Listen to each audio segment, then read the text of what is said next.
자, 오늘 지켜진 맹세라고 하는 제목으로 하나님 말씀을 나누겠습니다. 네, 여러분 일부 예배에 참석하신 분들이 여기 또 한두 분 계실지 모르는데요. 지난주에 여호수아서 9장에 있는 말씀으로 말씀을 하나님 말씀을 나눴어요. 여러분 지난주 설교 제목이 뭐였는지 기억나시는 분 계세요? 지난주 설교 제목이 뭐였는지. 네. 이게 어려워요. 한 주만 지나가도 생각이 아주 그냥 1년 전처럼 생각이 안 납니다. 기억하시고 하시는 말씀이에요? 아니면 보고 하신 거예요? 앞에 있는 주보를 찾아가지고 네, 성급한 맹세였어요. 성급한 맹세. 그래서 어떤 잘 말씀해 줬으면 눈치라도 빨라야죠. 우리가 기억이 없으면. 감사합니다. 성급한 맹세. 오늘은 그 말씀에 이어서 지켜진 맹세라고 하는 연관성이 있는 말씀을 나누고자 합니다. 지난주도 제가 잠깐 언급을 했어요. 오늘 이 말씀을 잘 기억하고 계셔야 다음 주에 이어지는 말씀을 더 깊이 잘 이해할 수 있다는 말씀을 드린 바가 있죠.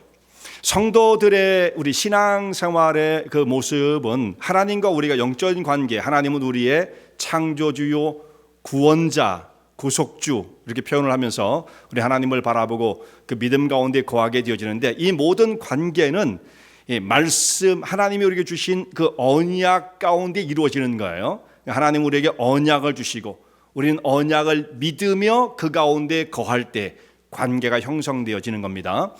그리고 우리가 하나님과 그런 영적인 관계를 맺으면 우리도 하나님을 향해서 드리는 맹세가 있고, 그것을 다른 말로 말하면 서원이라고 한다. 그렇게 말씀을 드렸죠. 나는 하나님을 향해서 어떤 서원도 드려본 경험이 없는 것 같다라고 한다면 미안하지만, 또 여러분이 그것 때문에 자기를 진단해 보는 거니까 아미요 그런다고 해서 무조건 의사를 미워할 필요는 없잖아요. 그런 서원을 품어본 적이 없다 그런다면 그 진단은 어떻게 내려야 되느냐? 나는 하나님과 지금 관계가 아직 없구나라고 생각하시면 돼요. 마음속에 하나님을 향한 자원하는 마음으로 소원을 가진 사람이어야만 하나님과 언약적 관계를 맺는 것이다 라는 것입니다.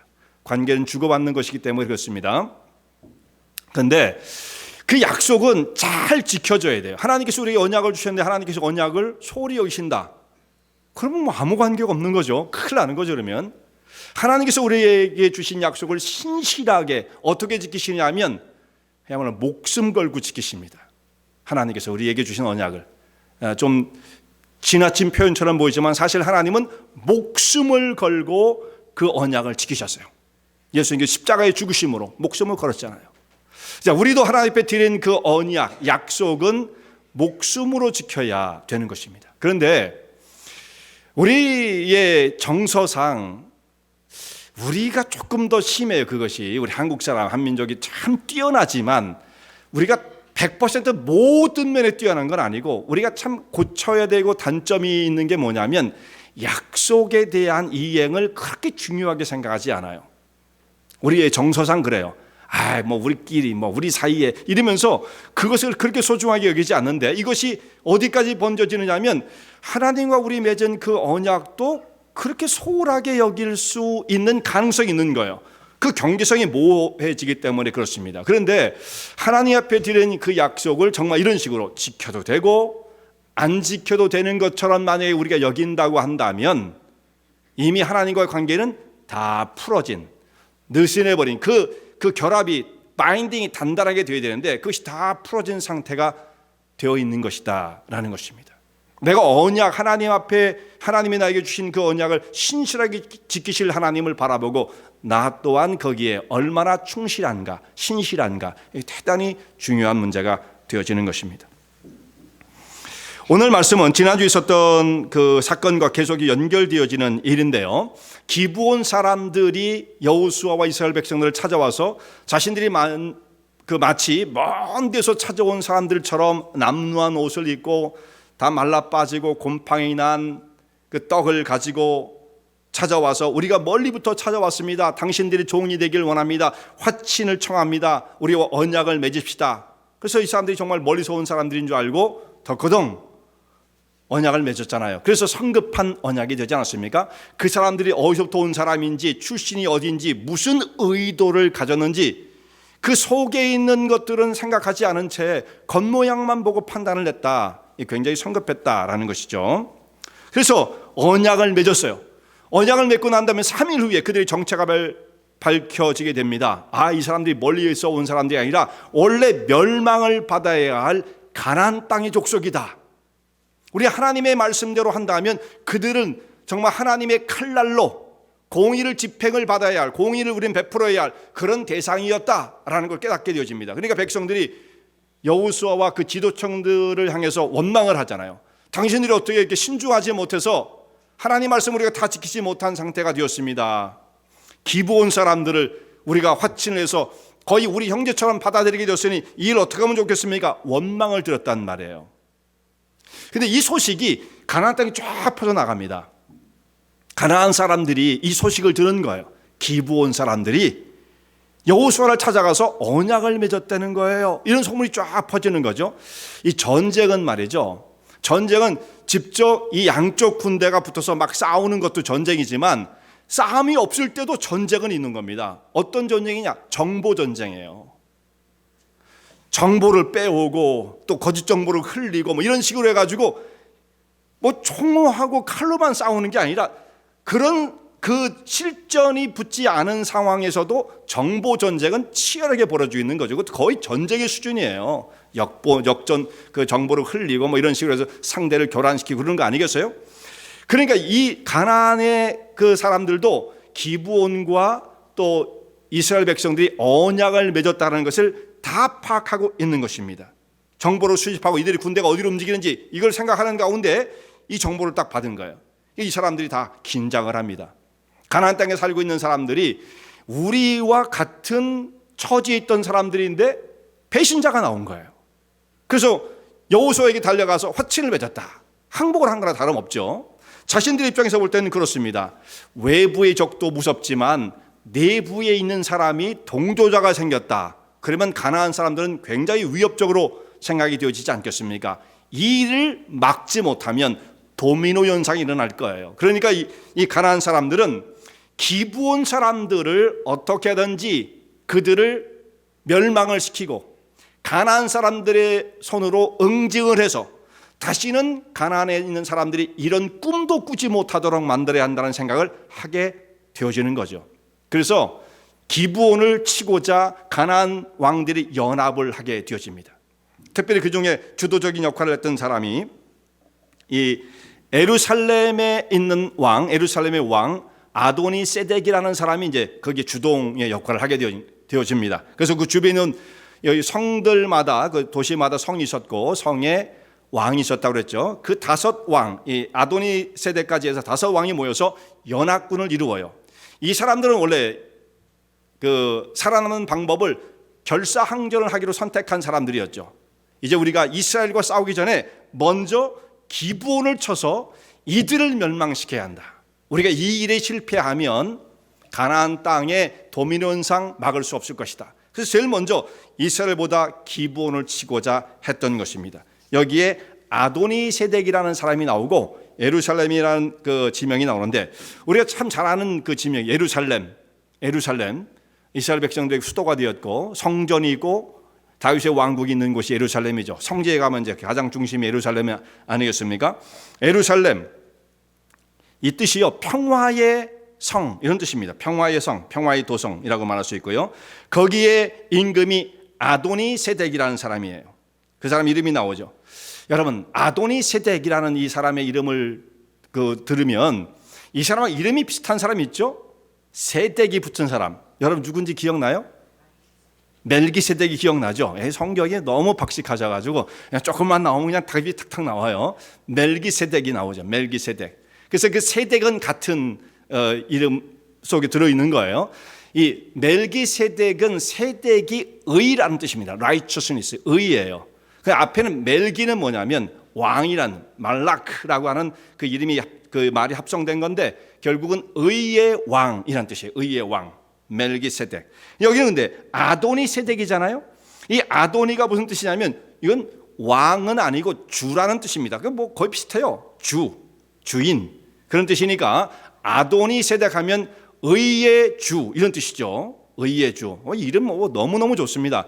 자기를 의의 주라고 이름을 붙이고 예루살렘을 다스리는 사람이었지만 실상은 이 사람은 하나님을 대적하는 자였고 가나안 땅에 죄악의 선두에 서 있던 사람이어서 하나님의 공의의 심판을 받아야 할 자들이었죠. 가나안 땅에 있는 사람들은 하나님께서 이스라엘 백성을 동원해서 그들을 의의 심판의 도구로 이스라엘 백성들을 사용하셨던 겁니다. 가나안 정복의 역사는 그런 의의가 있는 거예요. 전쟁이 많았구나, 살벌했구나 이렇게만 생각하시면 안 되는 거고요. 하나님께서 이스라엘 백성을 통해서 가나안 백성들의 그 죄악을 징벌하셨다라고 하는 의의가 이 가나안 정복의 역사 가운데 들어 있는 것입니다.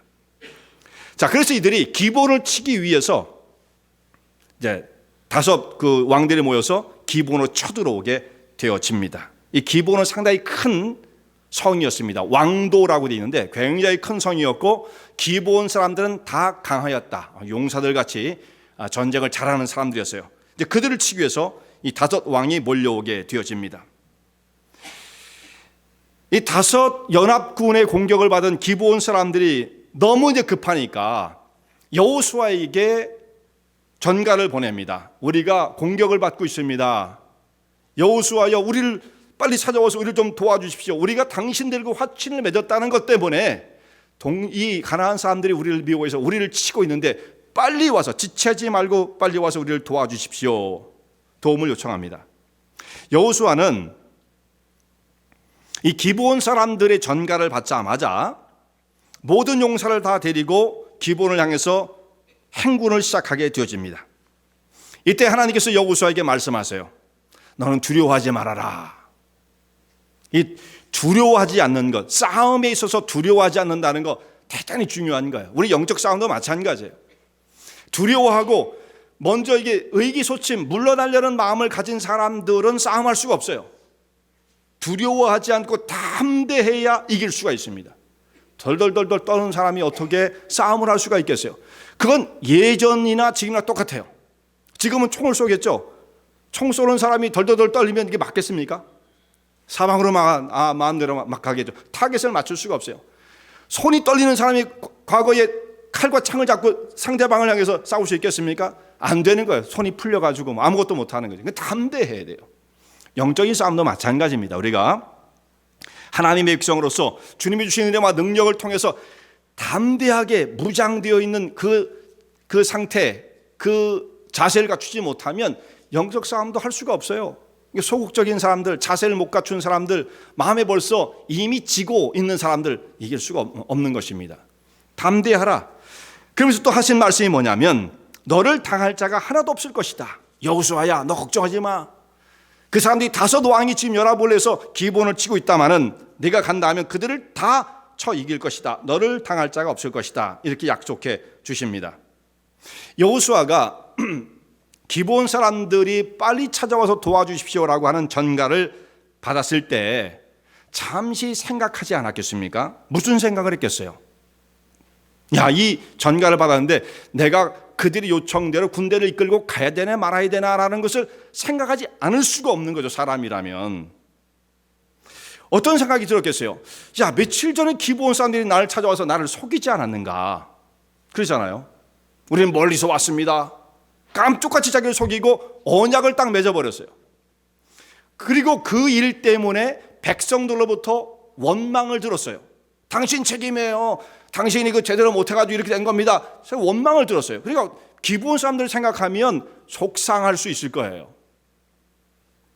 그리고 이 문제를 어떻게 해결해야 할까라고 하는 마음도 있었을지 몰라요. 그러니까 이런 전과를 받았을 때 내가 여기서 군대를 움직이지 않고 가만히 있으면 이 골치 아픈 문제를 자연스럽게 해결할 수 있겠구나라는 생각을 사람이라면 하지 않겠습니까? 그렇지 않겠어요? 내가 하지 않으면 자기들끼리 싸워가지고 원래 기브온 사람들을 우리도 원래는 멸망시키려고 했는데 그 목적대로 되겠구나. 제일 처음에 생각한 대로 되겠구나. 내 손에 피 묻히지 않고 이 골치 아픈 문제를 해결할 수 있겠구나라고 하는 생각을 할 수 있었겠죠. 여러분, 이런 걸 뭐라고 그래요? 상대끼리 서로 싸움을 붙여가지고 자기들끼리 망하게 하는 거, 그걸 EEJ라고 그러죠. EEJ. 오랑캐를 오랑캐로 제압하는 거, EEJ요. 지금 이 상태가 그래요. 자기는 가만히 있어가지고 왜 싸움 났어? 조금 이따 간다고 그래. 조금 이따 간다고 그러고 안 가버리면 EEJ 하는 거예요.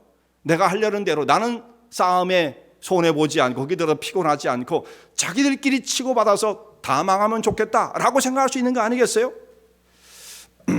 그런데 여호수아는 이런 생각을 전혀 하지 않습니다. 도움을 요청을 받자마자 지체하지 않고 즉각적으로 움직입니다. 여호수아가 밤새도록 기브온을 향해서 군대를 이끌고 달려가게 되어지는데, 밤에 행군을 한다는 거 어려운 일이죠. 지금도 밤에 어디를 다닌다는 거 지금도 어려운 일이에요. 그거 쉬운 건 아니잖아요. 근데 지금은 뭐 차 운전하는 거 도로도 좋고 차도 원체 성능이 좋고 그러니까 지금 밤에 다닐 수는 있지만, 과거에는 지금과 같은 상황이 아니었잖아요. 길은 어렵고 말이죠. 길은 꾸불꾸불하고 어떻게 어딘지 잘 구분이 안 가고, 이런 길을 군대를 이끌고 행군을 해서 간다는 것, 이것이 결코 쉬운 일이 아닙니다. 이들이 지금 머물고 있는 곳이 길갈이라는 곳이었죠. 여기가 이제 이스라엘 백성들이 군대 캠프로 사용하고 있는 장소가 이 길갈이에요. 요단강을 건너가자마자 길갈에 진을 치고 거기서 할례를 받았죠. 거기가 싸움이 없을 때는 거기 들어와서 다시 이제 캠프에서 정비를 하고 휴식을 취했다가 또 싸우러 가고 이랬던 것입니다. 여기 길갈이 그런 이스라엘 백성들의 베이스 캠프가 되어 있었는데, 이들이 여기서 출발을 해서 기브온까지 가는 길은 이 직선거리로 20마일 정도 돼요. 직선거리로. 근데 그 당시에 직선거리가 어디 있어요? 산길을 꼬불꼬불 가는 거거든요. 길갈이라는 이 이스라엘의 그 지형은요, 굉장히 독특합니다. 가봐야 알아요. 제가 아무리 설명을 해도 설명이 다 안 됩니다. 그래서 제가 여행 가이드 하면 잘할 거라고 누가 그러던데, 목사님이 사람 리크루트 하는 데는 참 잘한다고. 그런데 가면 이 길갈이 어떤 지역인지, 그 지형이 어떻게 되는지, 여기는요, 이스라엘은 강원도보다 조금 더 큰 땅인데 지형이 아주 변화무쌍해요. 이 길갈이란 지역은 해수면보다도 400m가 낮은 지역입니다. 사해하고 거의 붙어 있거든요. 그 사이에 있는 그 지역은 해수면보다 해발 마이너스 400m예요. 우리는 여기에 일리노이에 산도 없는 곳에 살지만 여기 해수면에 최소한 50m, 100m는 될 겁니다. 아무리 못 돼도. 웬만하면 다 그래요. 안 그러면 바닷물이 와서 다 잠겨버리지 않겠습니까? 보통 뭐 400~500m는 별거 아니죠. 그 정도는 다 살 수 있는 거예요. 근데 이 사람들은 반대로 해수면 400m 밑으로 내려가야 됩니다. 그리고 여기서 출발해서 기브온으로 가는 그 길은, 기브온은 해발 750m쯤 돼요. 그러니까 400m, 마이너스 400에서 기브온까지 가는 길은 이 표고차가 한 1km 넘죠. 1150m 정도 차이가 나는 곳이고, 길이 굉장히 험합니다. 여리고가 길갈보다 예루살렘 그 지역에 더 가까이 붙어 있는데 큰 차이는 없지만, 여리고에서 예루살렘까지 가는 거리는 사람들이 많이 왕래를 했죠. 그 길이 꼬박 하루가 걸리는 길이에요. 아침에 출발은 밤에 들어갈 정도로 아주 험한 길입니다. 올라가는 길은 더 그렇습니다. 근데 이 길을 완전 무장을 한 군인들이 밤새도록 그 길을 달려서 행군을 한다는 것, 이것은 결코 쉬운 일이 아닙니다. 근데 여호수아는 밤에도 행군을 멈추지 않고 기브온을 향해서 가게 되어지고, 갑자기 이들 앞에 나타나게 되어지는 것입니다. 예상치 못했던 시간에 이스라엘의 대병력이 여호수아의 인도를 받아서 그들 전쟁터에 팍 들어닥친 거예요. 그러니까 이 기브온만 바라보고 전쟁을 하던 가나안의 5 왕들은 갑자기 몰려든 이스라엘 백성들, 그 군사들 때문에 혼란 가운데 빠지고 공포에 사로잡히게 되어지죠. 생각하지 않았던 일이 벌어지면 어떻게 됩니까? 예측하지 못했던 일이 갑자기 적군에 의해서 포위되어지면 이런 상황을 뭐라고 그래요? 요즘 사람들은 이것을 멘붕이라고 말합니다. 멘붕이라고 말하죠. 정신적인 붕괴가 온 거예요. 야, 이거 어떻게 하면 좋으냐? 그래서 이 사람들은 싸움의 의욕을 다 잃어버리게 되어지고 속수무책으로 도망을 가게 되어집니다. 예상치 못한 일이 벌어졌을 때 이들은 대비하지 못한 상태에서 도망가는 것 외에 할 수가 없었던 것입니다. 이들이 이스라엘 백성들이 나타날 거라고 전혀 생각을 하지 않았던 것은 무엇이냐면 이것도 정보 때문에 그런 거예요. 정보 때문에. 이스라엘 백성들을 잘 몰랐다고 한다면 언제든지 저건 나타날 수 있다라고 생각을 하고 대비를 해야만 하는 거죠. 그런데 이들이 가지고 있는 정보는 무엇입니까? 여호수아가 이스라엘 백성들, 그 백성들에게서 원망을 많이 들었다는 것입니다. 지금 이 언약을 잘못 맺었다는 것 때문에 지도자임에도 불구하고 백성들에게 지탄을 받고 있는 중에 있다. 그렇다면 지금 이런 전쟁 상황에서 여호수아가 군대를 끌고 우리를 이 백성을 도우러 오겠느냐? 이들은 절대 돌아오지 않는다라는 것이죠. 그렇게 확신을 했던 거예요. 이들은 그야말로 철통같이 그 사실을 믿었던 겁니다. 절대로 이스라엘 백성들이 기브온을 도우러 오는 일은 없을 것이다. 자기들끼리 회의를 했을 거예요. 5 왕들이 모여가지고 우리가 기브온을 치러 갔을 때 뒤에서 갑자기 이스라엘 백성이 나타나면 어떻게 할 겁니까? 그런 생각을 가진 사람도 없었겠지만 만약에 주가 그런 얘기를 했으면 절대로 그런 일은 벌어지지 않는 자. 야, 너 같으면 도우러 가겠느냐? 네가 여호수아 같으면 너 거기 도우러 가겠느냐 했을 때 뭐라고 그러겠어요? 미쳐서 그러겠죠. 왜 그걸 도우러 가? 이미 그 일은 우리가 잘못됐다고 후회하고 있는 일인데 그 맺은 언약 때문에 그걸 도우러 간다는 그런 바보가 어디 있겠느냐라고 생각하지 않았겠습니까? 이것이 바로 그들이 생각하는 자기의 입장이었다면 절대로 그 사람을 도우러 가지 않았겠죠. 자기의 입장에서 상대방을 본 거예요. 세상적인 관점에서 여호수아를 생각한 거예요. 세상적인 관점에서 이게 정보죠. 그들 나름대로는. 근데 이게 철저하게 잘못되어진 정보예요.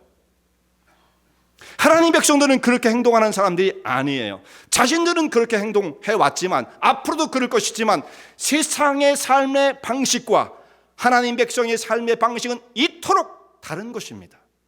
우리는 그저 세상에서 배운 습관대로 인간적인 판단을 가지고 생각할 때가 참 많지만 그것은 하나님 백성들이 가는 길이 아니에요. 우리는 이 문제를 정확하게 깨닫고 있어야 합니다. 나는 무엇을 선택하고 어떤 방향을 향해서 방향을 정확하는 사람인가? 나는 삶을 어디서 배우고 있는가? 나는 어디서 배우고 있는가? 여러분, 삶을 어디서 배우십니까? 세상으로부터 배우는 게 아니에요. 연속곡 보고 배우는 거 아니에요. 막장 드라마 보고 배우는 게 아닙니다. 우리는 하나님의 진리의 말씀을 보고 그 말씀을 통하여 교육을 받고 챌린지를 받으며 그 가운데 우리에게 말씀하시는 말을 따라 순종하는 거예요. 그게 믿음의 길을 가는 사람들의 삶의 모습인 거예요. 이렇게 하나님 백성과 세상은 다른 것이다 라는 것입니다. 결국 이 전투에서 이스라엘 백성들은 쉽게 이 연합 5 왕이 모인 이 연합군을 물리칠 수 있었습니다. 도망하는 사람들을 그저 쫓아가면서 쓰러뜨리면 끝나는 전쟁으로 바뀌게 되어진 거죠. 여기서 대승을 거두게 되어집니다. 전쟁이라는 게 그런 거예요. 이 양쪽이 팽팽하게 붙어 있으면 결말이 안 납니다. 그런데 한쪽이 무너지기 시작하면 도망을 치죠. 그때 이제 완전히 몰살을 하게 되어지는 거. 전쟁이 원래 그런 것입니다. 여호수아를 보면 이 사람은 어떤 사람입니까? 정말 신실한 사람이죠. 신사예요, 신사. 여러분 옷을 옷자을 입고 이렇게 넥타이 맨다고 해서 신사가 아니고요. 정말 그 속에 무엇이 들어있느냐, 그 사람이 그게 신사예요. 이 사람은 이 신사 정도로 표현하기도 좀 뭐하지만 말하자면 일종의 그런 거죠. 베레아 사람들이 데살로니가 사람보다 더욱 신사적이어서 우리가 그 지난주에 금요일 말씀 우리가 말씀을 나누면서 그 말씀을 생각했는데 이 신사라는 표현은 좀 그렇게 적절한 표현은 아니에요. 여기는 붙일 수 있어요. 정말 지켜야 할 것을 지키는 신사 같은 사람이었다. 신실한 사람이었다라는 것입니다.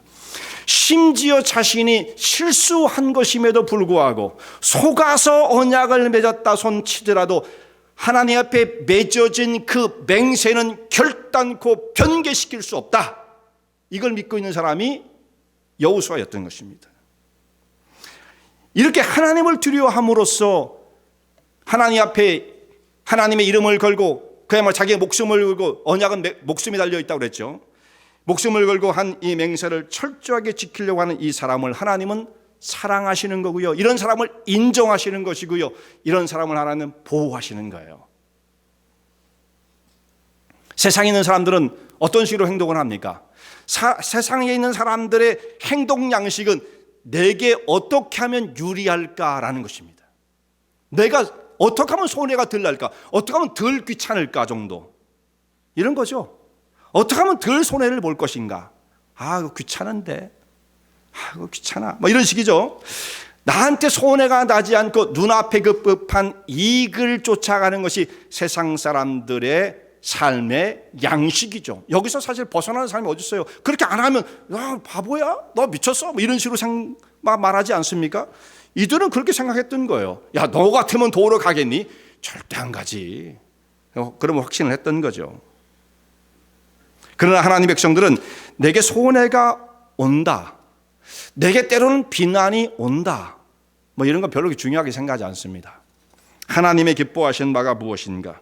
주의 백성으로 선택해야 할 길이 무엇인가? 이것이 우리의 삶의 기준일 뿐이에요. 여기서 복잡하면 안 돼요. 복잡하면 안 돼요. 이 머리도 잘 이렇게 비상하게 돌아가지 않으면서 자꾸 머리를 굴리려고 그러면 안 됩니다. 엉뚱한 것으로 결론이 나게 되어집니다. 그렇게 하면 안 되는 겁니다. 단순해야 합니다. 기브온에 공격을 당했다는 이 말을 듣고 그들을 돕기 위해서 여호수아가 지체 없이 군대를 동원해서 기브온에서 달려갔을 때 하나님께서 이스라엘 백성들과 함께 하십니다. 정직한 마음을 가지고 언약을 지키며 하나님을 의지하고자 하는 사람, 하나님께서 도우시는 것입니다. 지금 당장에 눈앞에 있는 이익을 얻기 위해서 머리를 쓰고 술수를 쓰는 사람들 앞서갈 것처럼 보이죠. 그럴 때가 많습니다. 사실은 이 원칙을 지키고 룰을 지킨다는 것은 뒤에 처질 것 같아요. 처지는 것 같아요. 이 출애굽을 정말 금 그려진 대로 선을 밟지 않고 잘 돌아야 되는데 어떤 사람은 선 밟으면서 막 추월하잖아요. 새치기 막 하잖아요. 그런 거 그걸 보면서 저러면 안 되는데 나도 유혹을 받잖아요. 유혹을. 그때 유혹받을 필요 없어요. 당신들은 그렇게 가라. 나는 바보 소리를 듣더라도 인간적인 술수를 쓰지 않고 나는 하나님이 원하시는 모습으로 갈 것이다. 여러분, 눈앞에 지금 당장 그들이 이익을 취하는 것처럼 보일지 모르지만 얼마 못 갑니다. 그 생명이 그렇게 길지 못합니다. 이 땅에서도 주로 그런 사람들이 성공할 것처럼 보이지만 잠깐은 그럴지 모르지만 별로 그렇게 길지 못합니다. 그리고 이 땅에서는 거짓말로 끝까지 잘 갔는지 모르지만 영원히 하나님 앞에서는 심판을 받게 될 것입니다. 아직 승부는 끝난 거 아니에요. 이 땅에 있는 삶이 다가 아닙니다. 너무 그거 가지고 위축당할 필요 없다 이거죠. 그런 우리의 담대한 마음을 가져야 돼요. 이 세상에 있는 것만 생각하면 마음이 급하죠. 우리가 얼마나 더 살 건데 70년 살아 80년 살아 얼마나 더 살 건데 빨리 새치기를 해서라도 뭔가를 이루어야지라는 급한 마음이 들지만 우리는 이 세상에 있는 삶에 집착하는 자들이 아니에요. 그래서는 안 돼요. 영혼을 바라봐야 하는 것입니다. 여호수아는 기브온 사람들을 돕는 일에 망설임이 없습니다. 고민하지 않아요. 갈아야 돼, 말아야 돼, 이런 생각하지 않습니다. 그 맹세를 지키기 위해서 지체 없이 일어납니다. 밤길에 그 산길을 헤치며 기브온을 향해 달려가고 있는 이 여호수아, 이 모습을 통해서 우리는 정말 신앙의 많은 것을 배우게 되어지는 거예요. 지금 당장 손해를 보는 것처럼 보여도 믿음의 길을 선택한 사람들이 갖춰야 할 삶의 자세가 무엇인가? 여러분, 여기 엄청난 것을 우리에게 말씀해 주고 있지 않습니까? 눈앞에 있는 이익을 취하지 말라. 엄청난 챌린지가 있는 말씀 아닙니까? 성도들은 정당한 길을 가는 자들이다. 성급하게 맺어진 언약이라 할지라도 그 언약을 지키고자 했던 여호수아, 그들의 부름에 응답한 여호수아. 그런데 하나님께서 이런 사람을 돌보시며 응답하시고 축복해 주십니다. 하나님께서 어떻게 응답하셨는가? 기브온에 올라간 여호수아와 이스라엘 백성들은 굉장히 지금 피곤한 상태에 있었을 것입니다. 그런데도 불구하고 아주 쉬운 전쟁을 합니다.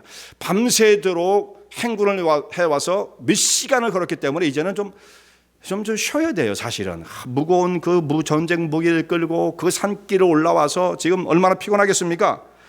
그들을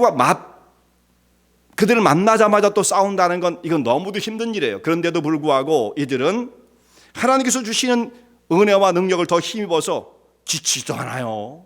정말 이야말로 정말 초인적인 힘을 발휘하게 되어지는 것입니다. 하나님께서 이들에게 힘을 주시고 승리를 취하게 하십니다. 이게 하나님께서 주시는 승리예요. 싸움이라는 것은요, 이게 정말 상대를 압도할 수 있어야 싸움이 쉽게 끝나는 거예요. 이 승리라는 건 승기라고 그러죠. 어떤 그 세력을 붙잡는 겁니다. 흐름이 있어요. 흐름.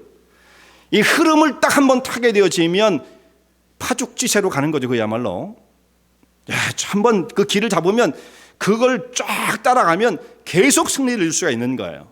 뭐든지 그렇습니다. 우리 신앙생활에도 이런 흐름이 있어요. 웨이브가 있는 겁니다. 그래서 그걸 잘 활용할 수 있어야 돼요. 그 웨이브가 일어날 때 영적인 어떤 감동과 뜨거움이 밀려올 때 그 웨이브를 자기 것으로 잘 활용을 해서 그 속에 싹 올라타면 신앙생활을 잘 나갈 수가 있는 거예요. 그럼 어떤 때는 정말 하나님 말씀을 들으면 더 듣고 싶고 설교를 왜 45분만 해요? 한 50분씩 1시간씩 해주면 안 될까요? 막 이러면서 그렇게 되는 거예요. 집에 가면 그 말씀을 또 찾아가지고 이 말씀이 있었네. 근데 목사님 왜 이런 말씀을 또 설명을 안 해주셨을까? 다음 주에 해줘. 이런 마음이 생기는 거예요. 더 말씀을 알고 싶은, 공부를 하고 싶고 기도를 하고 싶고. 근데 여러분, 그 순간이 우리 생애 가운데 가장 그야말로 폭발적인 행복감이 그때 오는 거예요. 언제 사람이 행복해집니까? 언제 만족이 있는 거예요? 뭘 하면 우리가 만족이 있던가요? 뭘 하면? 그냥 다 그래요. 그냥 이 땅의 삶은 다 쓸쓸하고 정처 없고 피곤하고 외롭고 그런 게 이 땅의 삶이에요. 인생이 그런 겁니다. 뭘 할 때 우리 영혼이 그런 만족감과 기쁨과 충만함이, 능력이 우리 영혼 속에 솟아날 수 있는 거예요. 여러분 보니까 어떤 사람들은 아직도 이렇게 마음속에 평안과 위로가 없이 그냥 정말 내 인생이 왜 이렇게 요즘 이럴까 하는 분들도 계시는 것 같아요. 그러지 마세요. 그런 분들은 빨리 이걸 회복해야 합니다. 이런 웨이브에 올라타신 분은 절대로 이걸 놓치지 않기 위해서 애를 써야 되는 거예요. 이거처럼 소중한 게 없는 거예요. 잘 간직해야 되는 거예요. 이거보다 더 만족을 주는 게 없어요. 이것이 그야말로 신앙생활의 골수예요. 골수. 이걸 잘 잡고 있어야 돼요. 근데 그 가운데서 이렇게 좀 사람은 변화가 있으니까 이렇게 좀 미끄러져 나간 사람이 있을 수 있잖아요. 그러면 그때를 사모해야 돼요. 그걸 회복하기 위해서 몸부림을 쳐야 됩니다. 그걸 회복하기 위해서 그냥 교회 다니는 거지 뭐, 교회 일주일에 한 번씩 가면 돼, 이런 식으로 그렇게 기계적으로 의미 없이 맹목적으로 힘이 없어요. 행복하지 않습니다. 그런 사람들은. 그러니까 빨리 이 상태를 회복할 수 있어야 돼요. 그러니까 승기를 잡았을 때 그런 것처럼 우리 영적인 신앙의 모습도 그런 겁니다. 다 그 상태를 유지할 수 있어야 한다는 말씀이죠. 이들이 기브온과 전쟁을 하는 그 5 왕들과 전쟁을 할 때 하나님께서 이스라엘 백성들에게 승리를 가져다 주십니다. 자, 이것이 성경에 정확하게 표현이 되어 있죠. 여러분 성경 말씀을 한번 보시기 바랍니다. 10장 먼저 9절부터 한번 볼게요. 10장 9절. 여호수아가 길갈에서 밤새도록 올라가서 그들에게 갑자기 이랬죠. 서프라이즈하게 나타났어요. 그랬더니 여호와께서 그들을 이스라엘 앞에서 패하게 하심으로, 자 여기 보세요. 전쟁의 주도권이 누구한테 있습니까? 하나님께 있잖아요. 하나님께서 그들을 이스라엘 앞에서 패하게 하심으로, 승패가 하나님께 있죠. 그러면 지는 거예요. 이길 수가 없는 겁니다. 하나님께서 그들을 이스라엘 앞에서 패하게 하심으로 어떻게 이겼습니까? 도망치는 수밖에 없죠. 도망가다가 사람들이 다 죽게 되어지는 것입니다. 그래서 도망가는 사람들을 쫓아가면서 쓰러뜨리는데 여기 성경에 보면 무서운 단어가 나오죠. 도륙이라고 했습니다. 도륙. 엄청납니다. 전쟁이 원래 그런 거죠. 그런데 이때 하나님께서 이스라엘 백성을 또 도와주세요. 이것만 해도 충분한데 하나님께서 어떻게 하시느냐 하면 하늘에서 우박을 떨어뜨리시는데요. 이 우박에 맞아서 죽은 사람이 이스라엘 백성들의 칼에 의해서 죽은 자보다 더 많았다, 이렇게 돼 있죠. 제가 미국에 와서 제일 깜짝 놀랐던 것이 오자마자 한 달도 안 되는데 우박이 이때 떨어졌어요. 우박을 보고 제가 깜짝 놀랐습니다. 미국엔 땅덩이도 큰데 우박도 크구나. 우박이 하여튼 골프공보다 훨씬 컸어요. 그래서 그거 떨어질 때는 밖에 나가면 큰일 나죠. 죽지는 않을지 몰라도 머리에 상처가 크게 날 수 있죠. 근데 만약 그 우박이 좀 더 커서 야구공만 하다고 생각해 보세요. 맞으면 큰일 나겠죠. 근데 그 요즘 그거 축구공만 하다고 생각해 보세요. 그런 거 맞으면 사망이죠. 자, 여기에 이 우박에 맞아 죽었다는 것은 그냥 상처를 낸 게 아니라 훨씬 더 칼에 의해서 죽은 자보다 우박에서 죽은 자가 더 많았다. 아마 그만한 우박이 떨어졌을 거라고 생각합니다. 전쟁 중에 이렇게 하나님께서 하나님의 방법으로 이스라엘 백성들을 도우셨다는 말씀이에요. 여호수아의 군대가 이 가나안 남부 지방의 연합군들을 물리치는데 얼마나 이 전쟁이 치열했는지 그런데도 불구하고 물론 이스라엘 일방적인 승리였지만 이 시간이 짧아서 이 남부에 있는 사람들을 다 물리칠 수가 없는 계속해서 전쟁을 이기는데 해가 저물려고 그럽니다. 이 사람들이 밤새도록 왔죠. 아침부터 아마 밤 새벽녘에 전쟁이 시작됐는지도 몰라요. 그런데도 이것이 계속 지속되다 보니까 해가 지려고 그래요. 얼마나 전쟁이 치열했는지 우리가 상상할 만한 것이죠. 여호수아는 이때 이 한 벌의 전투로 남부 지방을 완전히 그야말로 점령을 해야겠다라고 하는 생각을 갖게 되는 겁니다. 그래서 시간이 없는 거예요. 해가 지려고 그래요. 그래서 여호수아가 어떤 말을 외칩니까? 우리가 11절까지 말씀을 읽었지만 12절에 가면 그 유명한 말씀이 나와요. 여호수아가 태양을 향해서 소리칩니다. 태양아, 너는 기브온 위에 머무르라. 달아, 너도 아얄론 골짜기에 그리할지어다 라고 소리를 칩니다. 어떻게 사람이 해를 보고 감히 너 거기 서 있어, 달을 보고 너도 거기 골짜기에 내려가지 말고 서 있어, 이렇게 외칠 수가 있겠는가? 어떻게 이런 담대한 명령을 내릴 수가 있겠는가? 여기서 우리가 성경에서 보여주는 성도의 믿음의 모습이 무엇인지를 아주 중요한 것을 가르쳐줘요. 여러분들이 급하다고 무조건 해보고 멈춰, 달 보고 멈춰는다고 멈추는 건 아닙니다. 여러분 아무데나 그러니까 쓰는 건 아니고요. 여기서 중요한 말씀이 뭐냐면 이때 여호수아가 해를 보고 태양아 멈춰서라, 달아 너도 거기 머물러라 라고 했던 것은 그가 가지고 있던 신앙의 모습이 무엇인지 굉장히 중요한 것을 우리에게 가르쳐줍니다. 그게 무슨 뜻이냐면 당시에 이때의 사람들의 세계관은 해는 숭배의 대상입니다. 해는요, 이건 신이에요. 신, 태양신. 달은 뭡니까? 달도 달신이 있어요. 태양과 달은 다 숭배의 대상이었던 겁니다. 달은 달신을 섬기는 사람도 있었죠. 갈대아우로 아브라함이 나왔던 그 지역은, 우르 지역은 달을 섬겼어요. 그 지역이 원래 다 달을 섬기는 자들이에요. 태양도 중요하지만 태양은 너무 뜨거워요. 너무 뜨거워. 그러니까 달이 좋아요. 이 사람들 날짜도 계산하기 좋고 계절이 변하는 것도 그걸 보면 뭔가 알을 것 같고, 그래서 달을 원래 이 사람들이 더 좋아하면서 은은한 달을 섬기기를 원했습니다. 그래서 태양과 달을 다 이들이 섬기게 되어지죠. 숭배의 대상인데 여호수아는 어떻게 생각합니까? 여호수아는 그것은 하나님이 지으신 피조물에 불과한 것이다라는 것입니다. 태양이 우리보다 더 위대하지는 않아요. 태양이 하나님 형상대로 지은 바 되었습니까? 그런 거 아닙니다. 그냥 불타는 불덩어리, 빛내고 있는 저기 떠 있는 하나의 물체일 뿐이지. 크긴 크지만 물체일 뿐이지 그것이 숭배의 대상이 아니라는 거예요. 이게 엄청난 차이입니다, 여러분. 이 세계관을 완전히 달리했다는 것입니다. 그 당시 사람들은 감히 그러면서 엄두 낼 수가 없어요. 태양 그러면 그 앞에 납작 무릎 꿇고 경배를 해야 할 대상으로 생각을 했지, 태양 보고 멈춰라, 이건 말이 안 되는 거예요. 그런데 여호수아는 담대하게 그것을 외칩니다. 이게 신앙이 다르다는 말씀이죠. 하나님의 거룩한 형상대로 지은 바 되어 최고의 하나님의 이 통치 속에 위임되어진 대리 통치자로서 세움을 입었다고 하는 자기 신분을 잘 깨닫고 있는 사람이에요. 이 당시 사람들은 태양을 보고 무릎 꿇고 절을 했던 사람들이죠.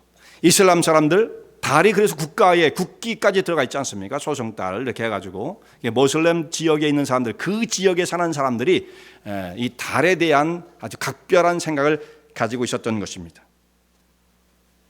그런데 하나님께서 여호수아가 외치는 그 소리를 들으시고 태양이 멈춰서게 만드십니다. 달도 더 이상 내려가지 않고 거기에 머물러 서게 만드십니다. 물론 얼마나 오래 머물렀는지는 몰라요. 거기까지는 우리는 성경에 기록되어 있지 않으니까 모릅니다. 그래서 하나님께서 우박을 가지고 군사들을 도우셨던 것과 비교할 수 없을 정도로 놀라운 기적이 일어나게 되었던 것입니다. 사람의 말을 듣고 태양이 멈췄다. 그런데 여러분, 이제 좀 걱정이죠. 무슨 걱정이 일어납니까? 야, 태양이 진짜 멈추면 어떻게 되는 건가? 이제 복잡해지는 사람이 있어요. 태양이 멈추면 이 지구가 막 돌다가 딱 멈춰버리면 큰일 날 텐데, 이 생각을 하면서 야, 이런 말씀이 성경에 있어서 우리가 기적이 참 좋긴 하지만 이걸 믿으려니까 좀 무리가 된다는 분들이 있을 수가 있죠. 솔직히 안 그러세요? 여러분 그냥 기적이 있으라면 다 아무 의심 없이 믿으세요? 그러셔야 되지만 어떤 사람들은 마음속에 야, 이건 좀 너무하지 않나 라는 생각을 가지는 분이 혹시 계실지 모르겠어요. 이건 너무 엄청나다. 그런데 여러분, 이건 우리의 생각, 우리의 기준에 우리가 생각할 때는 그런 것이 성립할 수 있을지도 모르지만 이건 순전히 우리의 걱정, 우리의 생각인 것입니다. 기적은 그냥 기적일 뿐이에요. 자, 무슨 뜻이냐면 기적은요, 하나님께서 이루시는 기적, 어떤 기적은 쉽기 때문에 하나님도 이루실 수 있는 거고 어떤 기적은 어렵기 때문에 하나님도 이루실 수 없는 거는 아니지 않습니까? 기적은 어떤 것도 불가능한 것입니다. 우리가 기적을 이룰 수 있어요? 물을 포도주로 만들 수 있어요? 안 되는 거죠. 기적은 쉽고 어렵고가 없어요. 무조건 안 되는 거예요. 그러니까 기적이죠. 그건 누가 하느냐? 하나님만이 하시는 거예요. 우리 생각엔 어때요? 물을 포도주 만드는 그래도 뭐가 그래도입니까? 그건 못 만듭니다. 기도한다고 안 변합니다. 그냥 물은 물일 뿐이에요. 그 기적, 창조적인 능력이 없이는 어떤 기적도 이룰 수가 없는 거예요. 사람은 안 되는 겁니다. 그러니까 하나님 앞에서 어떤 기적은 쉽기 때문에 이룰 수 있고 어떤 것은 너무 어려워서 그건 불가하지, 그건 좀 너무 무리야, 이렇게 생각은 우리의 걱정일 뿐이지 하나님의 입장에선 어떤 것도 차이가 없어요. 그냥 기적은 기적이에요. 만약 이것이 어렵다면 천지창조를 하나님 어떻게 이루실 수 있겠어요? 만약 이것이 어렵다고 한다면 예수님의 부활이, 죽은 자의 부활이 어떻게 이루어질 수가 있겠으며 우리가 죽으면 그것으로 끝나는 것이지 어떻게 부활의 소망을 가질 수가 있겠습니까? 다 불가능한 거죠. 그렇다면 하나님 앞에서는 기적은 그냥 기적이에요. 하나님만이 이루실 수 있는 것입니다. 그러면 간단하게 해결이 되어집니다. 능치 못함이 없으신 분이시죠. 만일 그야말로 하나님이 필요하시다면, 하나님의 전능과 능력을 나타내신, 거룩을 나타내신 일에 필요하시다고 한다면 능치 못함이 없으신 분이시다라는 말씀입니다. 여호수아는 하나님 앞에 맺었던 이 언약은 어떤 경우도 깨져서는 안 된다라고 하는 신앙적 양심을 가졌던 사람이었습니다. 자신에게 불리한지 유리한지 이걸 따지지 않았습니다. 그냥 하나님 앞에서 무엇이 정당한가, 성도에 가야 하는 길은 무엇인가, 이것을 바라본 사람이에요. 인간적인 술수를 쓰지 않고 주의 역사를 이루기 위하여 최선을 다한 여호수아, 하나님께서 그 모습을 보실 때 여호수아를 어떻게 생각하셨겠어요? 야, 여호수아 너야말로 의롭도다. 여호수아 너야말로 신실하구나. 인정할 만한 일꾼이 아니었겠습니까? 여호수아 10장에 나오는 이 여호수아의 모습은요, 정말 하나님 앞에 맺어진 그 언약, 하나님 앞에서 맺어진 그 언약을 지키기 위하여 최선을 다하는데, 이것이 여호수아의 신앙의 클라이막스라고 생각해요. 여호수아의 그 이름이 성경에 전발에 걸쳐 나오죠. 출애굽부터 출발을 하니까 여호수아 얼마나 많이 나옵니까? 모세오경에 등장을 하죠. 많은 곳에서 그가 활약을 합니다. 그런데 그의 활약상을 보면 가나안 점탕으로 갔다가 돌아와서 보고를 하는 그 장면도 인상 깊고요. 안악자손 두려워하지 말고 하나님 약속을 믿고 가나안을 정복하자, 이스라엘 백성을 설득했던 그 모습, 모세의 후계로 세워지는 그 모습, 군대의 싸움을 잘하는 그 모습, 다 리더십이 뛰어난 그 모습이지만 여호수아 10장의 이 모습은 그가 보여준 가장 신앙의 절정적 모습이다. 클라이막스다라고 생각합니다.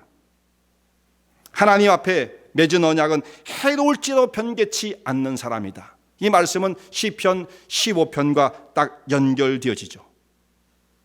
하나님께서 인정하시는 사람, 여호와의 장막에 유할 자가 누구며 여호와의 성산에 거할 자가 누구인가? 시편 15편에 있는 말씀, 여기 여러 가지 조건들이 나옵니다. 정직하게 행하며 공의를 삼으며 마음의 진실을 말하며 혀로 참소치 아니하고 버색에 행악지 아니하고 이웃을 해방치 아니하며 그 눈은 망령된 자를 멸시하며 여호와를 두려워하는 자를 존대하며, 또 여기에 나오는 말씀이 이거예요. 그 마음에 서원한 것은 해로울지라도 변치 아니하는 자. 이게 중요해요. 이 신실함을 지키는 사람을 하나님께서는 어떻게 인정하시느냐? 너는 나의 장막에 나의 성산에 거하고 유할 자다. 나와 함께 살 거야. 너는 이 사람을 의로운 자라고 인정해 주시는 것입니다. 자, 해로울지라도 변개치 않는 것. 여러분, 이 신앙을 갖지 못하면 상황에 따라서 내가 유리하면 그건 뭐 좋은 거고요. 내가 좀 불편하면 그건 하기 싫어요. 이것은 신앙인이 보여줄 수 있는, 가질 수 있는 인격적인 모습이 아닌 거예요. 만약 그렇게 되면 그 사람의 신앙 고백을 어떻게 믿을 수가 있겠습니까? 하나님이 어떻게 우리를 신뢰할 수 있겠어요? 너는 너 유리한 대로만 하는구나. 육신적으로 세상적으로 판단을 하는구나. 그런 사람과 하나님 어떤 언약적 관계를 맺을 수가 있겠어요? 나는 신실하게 너를 지키길 원하지만 너는 네 편한 대로 하는구나. 이 성립이 안 되는 거예요. 자, 지난주에 말씀드린 것처럼 우리는 다 세례를 받았죠. 성급하게 받으신 분들도 계실지 몰라요. 어쨌든지 하나님 앞에 우리는 하나님 앞에 우리의 삶을 드리기로 서원한 자들이에요. 걸려들었어요. 여러분, 서원한 사람이 서원한 사람, 자기가 준비가 됐든 혹은 덜 준비가 됐든 하나님 앞에 그 서원을 지키고자 애쓰는 그 사람의 그 신앙의 그 중심을 하나님은 정말 기특하다 인정하실 겁니다. 근데 자기 상황의 논리에 모든 걸 맞춰가지고 자기 편한 대로 유리한 것만 선택하고 불리한 것은 쳐다도 보기 싫어하는 이런 마음을 가졌다고 한다면 어찌 하나님께서 그런 사람을 신실한 사람, 의로운 사람이라고 인정하실 수가 있겠습니까? 모두가 다 우리가 여호수아가 경험하고 있는 것처럼 하나님이 주신 승리, 그 능력, 영적인 체험, 기적을 우리의 삶 속에 체험하고 살고 싶은 마음이 있어요. 그런 마음이 간절하다는 것만 가지고 이런 영적인 체험을 이룰 수 있는 건 아니에요. 그 사람이 얼마만큼 하나님 앞에 신실함을 보여주느냐, 헌신의 자리에 서느냐의 문제인 것입니다. 헌신의 자리에. 교회에 오는 것만 갖고는 이건 인합하지 않습니다. 그것도 힘들어하는 사람이 있지만 헌신의 자리에 얼마만큼 신실하게 설 수 있느냐, 그게 신앙이에요. 근데 이런 사람을 하나님 인정하십니다. 놀라운 응답을 그에게 허락해 주십니다. 주의 신실한 종으로 언약을 지키는 그 자리에 서시는 주의 종들 되시기 바랍니다.